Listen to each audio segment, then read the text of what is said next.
Hello students, learn with fun मध्ये तुम्हा सर्वांचं पुन्हा एकदा स्वागत आहे. आज आपण इयत्ता 10वीच्या इंग्लिश विषयातील एक खूप सुंदर कविता 1.3 बास्केट फुल ऑफ मूनलाईटचा इंग्लिश वर्कशॉप अभ्यासणार आहोत. आपला पहिला प्रश्न आहे question 1.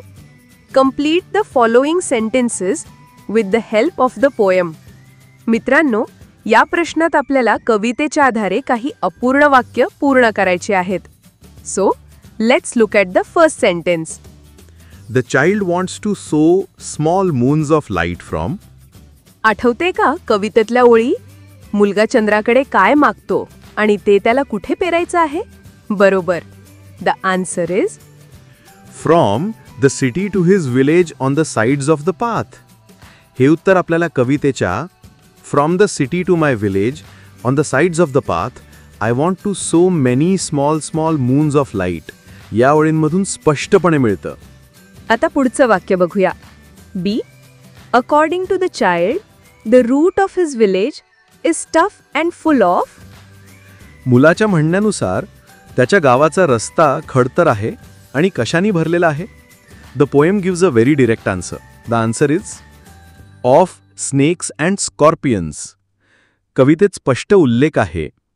The route is tough and full of snakes and scorpions. म्हणजे तो रस्ता साप आणि विंचवांनी भरलेला आहे, म्हणूनच तो धोकादायक आहे. Let's move to the next one. C. The child wants a basket full of moonlight on. मुलाला टोपलीभर चंद्रप्रकाश हवा आहे, पण कसा? विकत? कायमचा? की yes, you got it. The answer is on loan. तो मुलगा चंद्राला विनवणी करतो. Oh moon, give me a basket full of moonlight on loan. म्हणजे त्याला तो चंद्रप्रकाश फक्त उसना हवा आहे. आणि आता पहिल्या प्रश्नातील शेवटचं वाक्य. D. The child wants to light the dark route so that his. मुलाला तो अंधारलेला रस्ता का उजाडवायचा आहे? What is his main intention? The answer is simple and touching. The answer is father returns early. कवितेच्या I want to light the dark route so that my father returns early या ओळीतून आपल्याला कळतं की त्याला त्याचे वडीलने लवकर घरी परतावे असे वाटते, म्हणून त्याला तो रस्ता प्रकाशमान करायचा आहे. आता आपण दुसऱ्या प्रश्नाकडे वळूया. Question 2. Write down the describing words used for the following nouns. Describing words म्हणजे काय? So simple. नाउन्स म्हणजेच नामाबद्दल अधिक माहिती देणारे शब्द, ज्यांना आपण इंग्लिशमध्ये ॲडजेक्टिव्ज म्हणतो. आपल्याला कवितेतून असे शब्द शोधायचे आहेत. First noun is moons. कवितेत मून्ससाठी कोणता डिस्क्रायबिंग वर्ड वापरला आहे? The line is small moons of light. So the answer is small moons. The next noun is route. गावाकडचा रस्ता कसा आहे? The poem says the route is tough. Therefore the answer is tough route. Next one is village. आता village या नाउनसाठी कवितेत 2 describing words आले आहेत. From the city to my village आणि the whole village goes to the city. म्हणून याचे उत्तर आहे माय किंवा whole village. And the last noun for this question is morning. वडील सकाळी कसे परत जातात? The line is and he goes back early in the morning. So the describing word is early. The answer is early morning. आता आपण पुढच्या थोड्या विचार करायला लावणाऱ्या प्रश्नाकडे वळूया. This is a question that asks you to think beyond the poem. So here is question 3. Question 3. The child in the poem wants to solve the problems of his village. How can the child solve them with these wishes? Answer in your notebook. मित्रांनो, हा प्रश्न खूप interesting आहे. इथे आपल्याला मुलाच्या इच्छांचा वापर करून तो त्याच्या गावातील समस्या प्रत्यक्षात कशा सोडवू शकतो हे सांगायचं आहे. The child's wish is symbolic. कवितेतील चंद्रप्रकाश म्हणजे खरं तर रस्त्यावरचे दिवे, स्ट्रीट लाईट्स. चला तर पहिलं वाक्य बघूया. A. Give me moonlight basket full or 2 baskets full with seeds of moonlight. मुलाची ही इच्छा आहे की त्याला टोपलीभर चंद्रप्रकाश आणि त्याच्या बिया मिळाव्यात. आता विचार करा, या मॅजिकल विशमधून तो प्रत्यक्षात काय करू शकतो?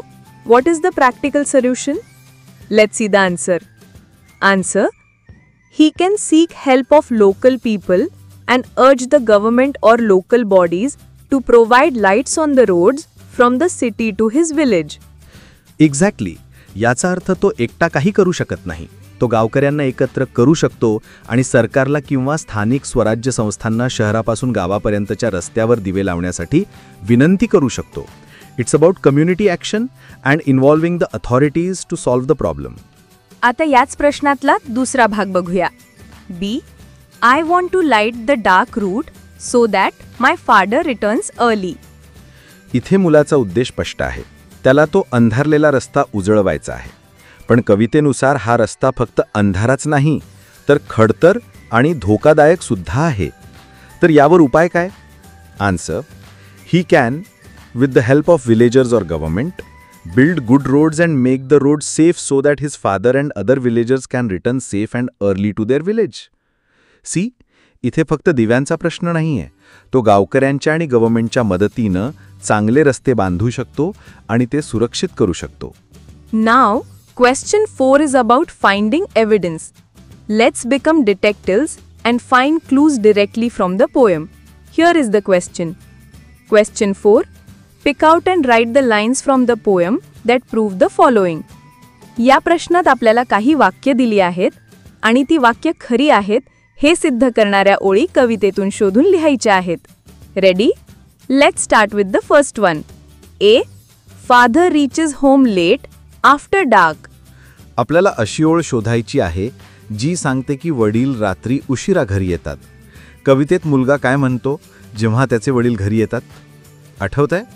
Yes, the proof is in this line. A answer: when my father returns home, I am asleep. बरोबर.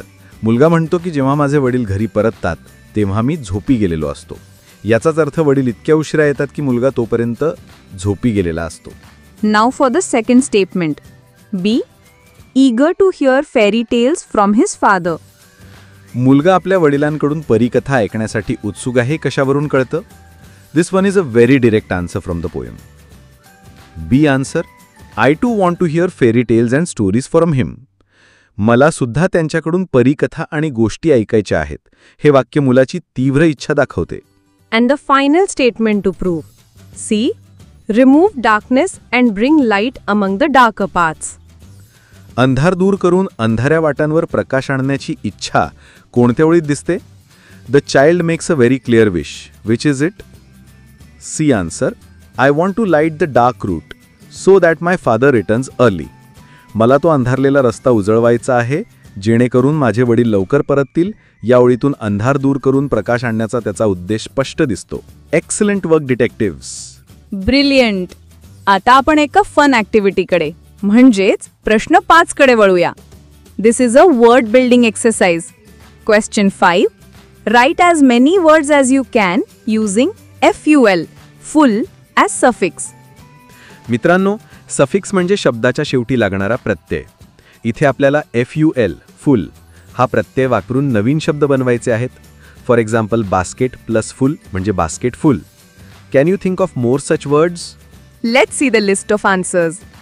Answer: basketful, bucketful, handful, spoonful, colorful, sackful, bagful, potful. What a great list. Handful, मूठभर, spoonful, चमचाभर, colorful, रंगीबेरंगी, sackful, पोतभर, bagful, पिशवीभर, potful, भांडभर. हे सर्व शब्द फुल हा suffix वापरून तयार झाले आहेत. It's a fun way to expand our vocabulary. Can you think of any other words like beautiful, wonderful, helpful? Keep thinking. आतापर्यंत आपण कवितेचा अर्थ, त्यातील शब्द आणि वाक्यांवर आधारित प्रश्न सोडवले. आता आपण कवितेच्या सौंदर्याकडे म्हणजेच फिगर्स ऑफ स्पीचकडे वळणार आहोत. Let's dive into question 6.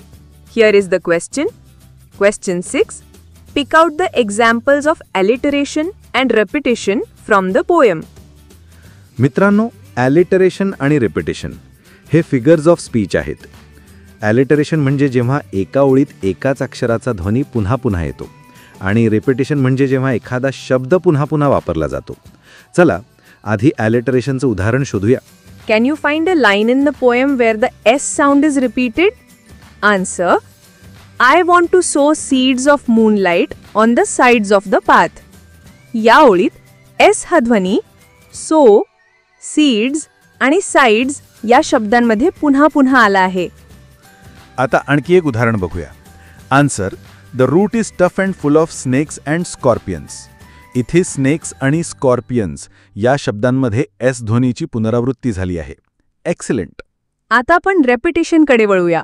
कवितेत कोणती ओळ किंवा शब्द पुन्हा पुन्हा आले आहेत? Answer: O moon give me a basket full of moonlight. ही ओळ कवितेत दोनदा आली आहे. कवीने मुलाच्या मनातील तीव्र इच्छा व्यक्त करण्यासाठी या ओळीची पुनरावृत्ती केली आहे. Can you spot where a small small moons of light. इथे स्मॉल हा शब्द दोनदा वापरला आहे.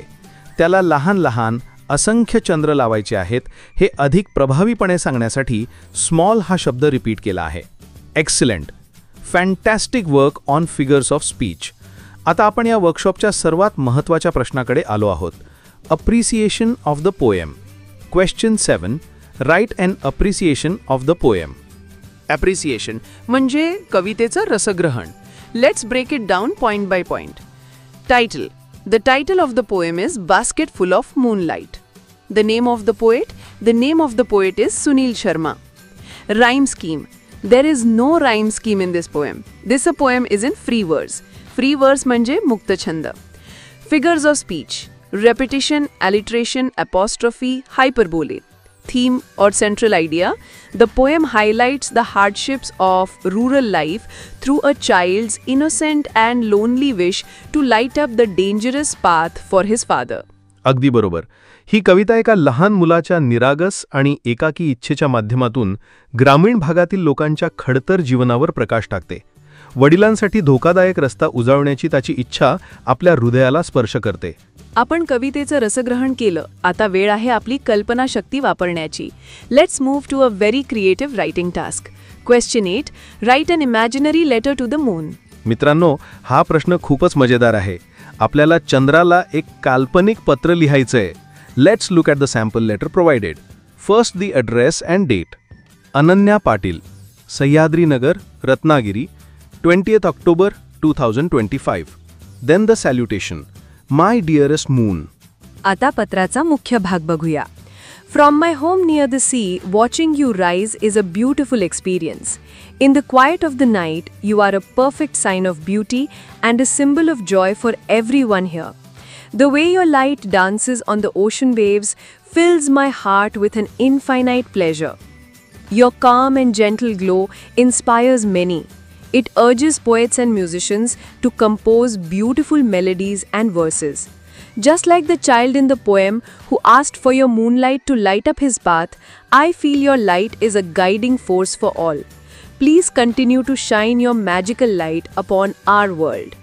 आणि शेवटी समारोप. Your loving admirer, Ananya Patil. आता इथे कवितेचा संदर्भ किती छान जोडला आहे. बास्केट फुल ऑफ मूनलाईट कवितेतील मुलाप्रमाणे जो त्याचा मार्ग उजळवण्यासाठी तुझा प्रकाश मागतो. मलाही असं वाटतं की तुझा प्रकाश सर्वांसाठी एक मार्गदर्शक शक्ती आहे. आता आपण आपल्या समाजाबद्दल, आपल्या गावाबद्दल, शहराबद्दल विचार करणार आहोत. Let's look at question 9. Discuss with your friend and write your list of wishes to make your village, town or city people happy. मित्रांनो, हा प्रश्न आपल्याला आपल्या आजूबाजूच्या लोकांचा विचार करायला शिकवतो. तुम्हाला तुमच्या गावातील, शहरातील लोकांना आनंदी ठेवण्यासाठी काय करायला आवडेल? Let's go through the wishes one by one. To provide all modern facilities like electricity, good roads, water supply. To improve the conditions of poor farmers. To eradicate poverty, ignorance and illiteracy. To keep their surroundings clean and healthy. To fight against injustice, corruption, and terrorism, to maintain peace and order in the society, to remove their beliefs in superstitions, to make them aware of their sense of duty. आता वेळ आहे स्वतः कवी बनण्याची. Let's look at our last question. Question 10. Let's compose imaginary poetic lines. आपल्याला काही ओळी दिल्या आहेत आणि त्यांवरून पुढे आपल्याला स्वतःच्या काल्पनिक काव्यपंक्ती तयार करायच्या आहेत. Let's look at the first prompt. Sowing the seeds of moonlight. The sample answer gives us a wonderful idea.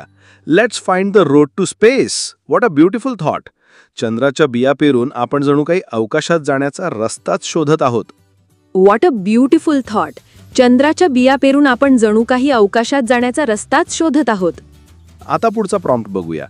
Traveling among stars in a galaxy. Let's see how the sample poem continues this thought.